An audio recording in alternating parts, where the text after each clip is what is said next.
এবার কুসুম সিরিয়ালকে বিদায় জানিয়ে বলিউড সিনেমায় শুটিং করতে চলেছেন কুসুম সিরিয়ালের অভিনেত্রী তানিষ্কা তিওয়ারি। হ্যাঁ দর্শক, সাম্প্রতিক সময়ে এমনই চমকপ্রদ টুইস্ট প্রকাশ্যে এসেছে। কুসুম ধারাবাহিকের নায়িকা তানিষ্কা তিওয়ারি নিজের ইনস্টাগ্রাম আইডিতে কিছু শুটিংয়ের দৃশ্য এবং নিজের নতুন অভিজ্ঞতা নিয়ে একটি পোস্ট শেয়ার করেছেন। সেই পোস্টে দেখা যাচ্ছে তিনি তুম আওয়ার মে নামে একটি বলিউড সিনেমায় যোগ দিয়েছেন। এছাড়াও তিনি লিখেছেন, মাই ফার্স্ট হিন্দি ফিল্ম তুম আওয়ার মে। তানিষ্কা এমনটাই জানিয়েছেন দর্শকদের।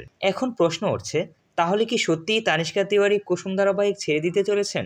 যদি এমনটাই হয় তাহলে কি কুসুম সিরিয়াল বন্ধ হয়ে যাবে, নাকি নতুন করে আবারও কুসুম চরিত্রে অন্য কাউকে নেওয়া হবে? কিন্তু দর্শক, আপনাদের কি মনে হয়, যদি নায়িকা পরিবর্তন হয় তাহলে কি আপনারা আগের মতোই কুসুম সিরিয়ালকে ভালোবাসবেন, নাকি আপনাদের কাছে তানিষ্কাই একমাত্র আসল কুসুম? আপনাদের মতামত অবশ্যই কমেন্টে জানাবেন। ভিডিওটি ভালো লাগলে লাইক এবং বন্ধুদের সাথে শেয়ার করুন। এছাড়াও কুসুম সহ সকল ধারাবাহিকের আপডেট সবার আগে পেতে আমাদের চ্যানেলটি সাবস্ক্রাইব করুন। ক্লিক করুন পাশে থাকা বেল আইকনটি।